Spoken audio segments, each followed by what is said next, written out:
Sa surfing capital sa Pilipinas, ang isla sa Siargao, dili lang balod sa dagat ang kusuga, apil lasab ang balod sa reklamo sa mga turista ug mga lokal tungod sa sobrang mahal sa pamasahe sa eroplano. Ang pangutana sa tanan, kanus apakahay moubos ang presyo.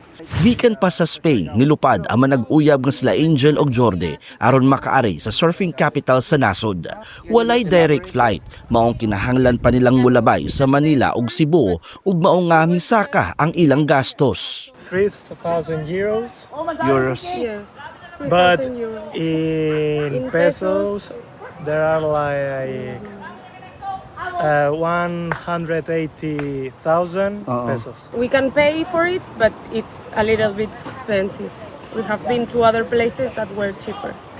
Si Rebecca Sab gikan sa Espanya, uban ang iyang duha ka anak nakaingon nga lisod ang pagbiyahe padung Siargao. It's quite difficult to travel through the islands, but I heard many great things about Siargao, so I wanted to come and it was definitely a point to come here and not miss it. Apil na sab ang mga lokal nga mireklamo sa presyo sa pamasahe. Ay nako, 15,000 yung pamasahe. That's very expensive. Just so you know, like if you're going back and forth for your business. Sana mas mura yung pamasahe para mas maraming taong makakapunta dito sa Siargao.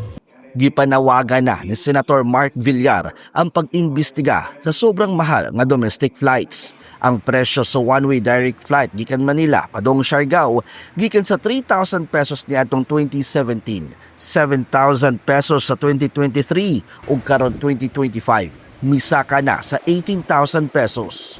Bisan pa na ay promo fares kasagaran layo sa petsa sa tinuod nga biyahe. Magmula sa ticket sa eroplano hanggang sa mga pagkain po, medyo compared to other places, mas mataas po yung presyo ng mga bilihin dito sa Siargao. That's part of the growth po ng tourism. Do you want Siargao to be very reachable? Or do you want Siargao to be this kind of exotic place na it's hard to reach?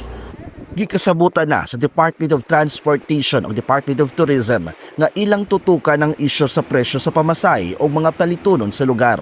Yung fares, pagtutulungan namin ni Sec Cristina yan. That is a more complicated problem that we have to solve holistically with the help of the DOT. This kind of development mahimong sustainable ang tuang tourism industry din sa Siargao.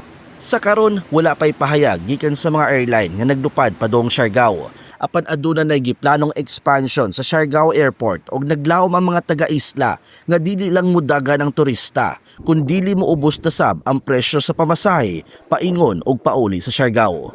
Para sa 1PH, Jan Arua, News 5.